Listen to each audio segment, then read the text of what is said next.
Na nagpapabayad ka, papalit yung katawan mo. Opo, kahit po sa sementeryo, ganon. Ay, nako. Kakatakot naman yun. Hindi po. Pero magkano talaga siya? 1 nga. 1 hati pa kayo doon? Ha? Hati kayo doon? Oo. Bigyan na lang natin sa kanya. Ay, Lahat. ang kulit mo kuya. Ganun talaga yung settlement kuya. Ano ate? Ilang taon ka na talaga? 19. Sige nga ate.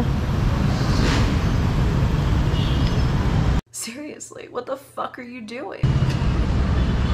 Ilang oras? 3 hours. 3 hours lang? Oo. Ay! Humihiling ka pa.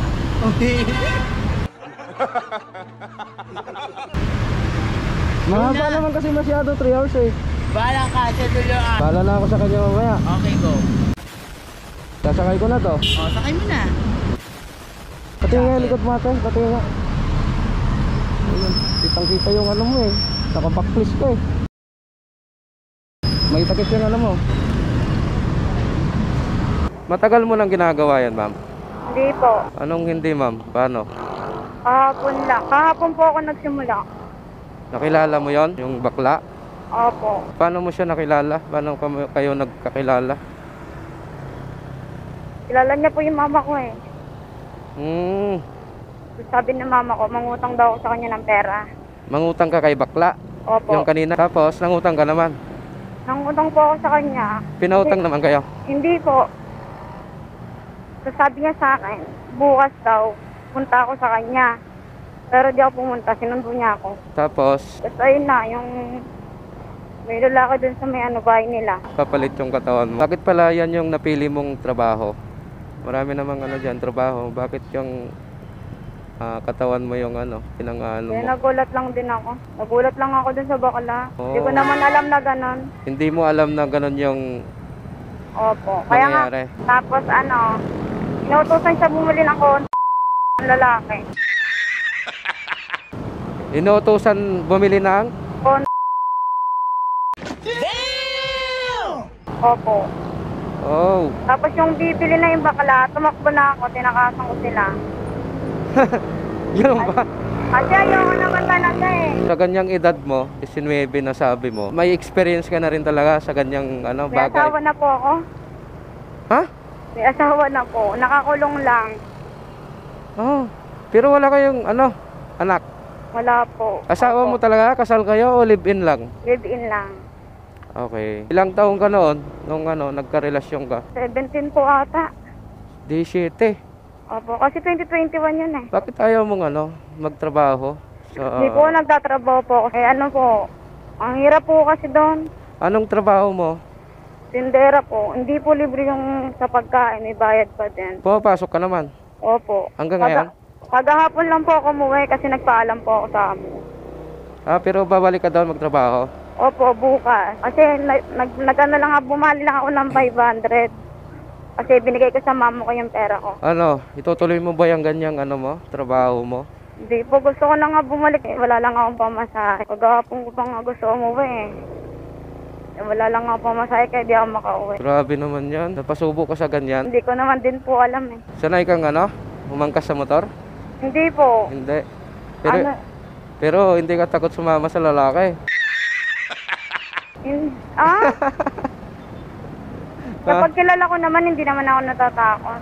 Hindi mo naman ako kilala. Siyempre, sabi mo, taga-terminal ka lang. Siyempre, alam ko naman yun. Di ako natatakot. Pero pag malaking lugar, natatakot ako sa mama. Dami talaga yung mga babae doon. Opo, yung tropa, yung kababata ko po. Ano yun? As in, yan na talaga yung trabaho niya? Bata pa lang po siya, gano'n na po talaga. Oh? Sanay na po kasi siya. As in talagang nagagalaw talaga siya? Opo. Yung mga kumukuha? Opo, kahit po sa sementeryo, gano'n. Ginaganon din siya. Ha? Sementeryo niya dinadala? Opo. Minsan yung mga taga-sementeryo din. Yung mga taga-sementeryo yung kumukuha sa kanya? Opo. Kasi po mukha po yung Bombay. Tapos, doon natin... Opo. Ay, nako. Kakatakot naman yun. Hindi po, may mga bahay naman din po kasi doon. Sabagay, libre na doon, no? Wala nang bayad. Oo, may kama na doon eh, no? Yung nicho.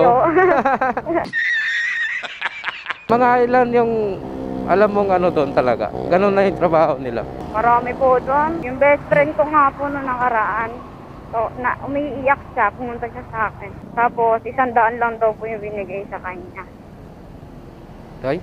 Parang inatakan siya ganun. Pero, Kulang. pero nagalaw daw talaga siya. Opo, kaya umiiyak siya. Ganito yun, madam ha. Hindi kita gagalawin kasi ayaw ko naman talaga samantala ng isang tao. Nasib ka na ngayon kasi hindi nagalaw yung katawan mo. Tapos, bibigyan na lang kita nang hindi ka nagagalaw, okay?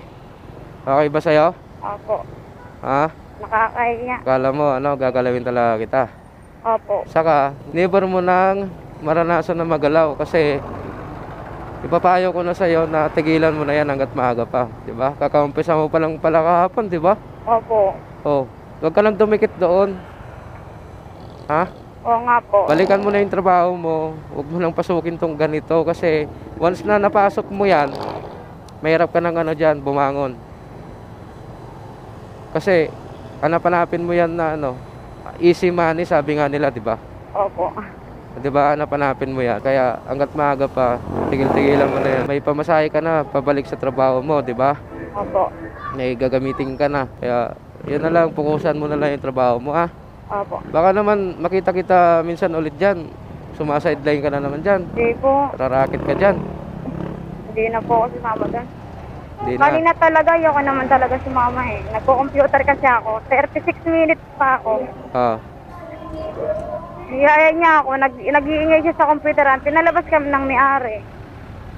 Ano? Kasi may utang ako sa kanya 250. May utang ka. O, mamaya hihingihan ako. Huwag mong bigyan. Hindi na ako papakita sa kanya. Kung diretso na ako sa bahay namin. Oo, diretso ko na lang sa bahay nyo. Ha? Opo. Saan Salamat saan talaga, ba yung kuya. bahay nyo? Ano, gusto mong hatid kita doon? Hanggang lang doon sa harapan lang? Opo. Dito na tayo kuya. O, dyan o, diretso ka dyan. Diretso lang. Opo, para di na po tayo dumaan sa kanila. Nandiyan pa po ata siya eh. Sige, kasi kukuhanan ka na naman noon. Oo nga po, di na po tayo dadaan sa kanila. Diyan lang o. Ano ka para ano, makaiwas ka na. Di Oo ba? nga po. Huwag ka na magpakita. Opo. Pero alam niya yung bahay nyo. Paano yan? Sa may kabilang bahay po. Sige, maganda naman yung naisip mo. Mamaya binugaw ka pa ulit dyan. Asan? Doon po kanan. Buti nga kanina, inaano ko eh. Tinatarayan ko yung lalaki eh. Sige, hatid na lang kita sa inyo ha. Para ano, Traffic. maging safety ka na. Makapagpahinga ka na, di ba? Opo. Ilang kayo magkakapatid? Bali, lahat-lahat po kami 14. Ngalawang tatay, 9 kasi kami. 4 yung tunay kong kapatid, tapos yung sa pangalawang asawa na mama ko. Magkakasama kayo lahat. Hindi po. Basta mama, yung pangako mo, hindi mo na babalikan yung ganyan ha. Opo. Hanggat di ka pa napapasubo, itatak mo na yun sa isip mo na wag mo nang subukan ulit na kumuha ng ng sideline na ganyan ha. Opo. Doon ka na lang sa trabaho mo. Ano bang trabaho mo doon? Ano lang ba, restaurant? Restaurant. Opo. Oo, please doon. Safe pa yung mo, katawan Opo. mo. Kuya, dito muna lang ako Ha? Diyan o, sa may gilid lang. Bigyan na lang kita 1,000 ha. Sige po. Ito. Sobra Pasensya ka na. naman po yan, Kasi ito lang talaga yung Ayos lang po yan. medyo Salamat po gipit. talaga. Ano masabi mo? Salamat talaga yan. Naiiya talaga ako. Huwag mo nang ulitin yon. Opo. Ba't mo dyan tinago sa may bra mo? Siyempre, wala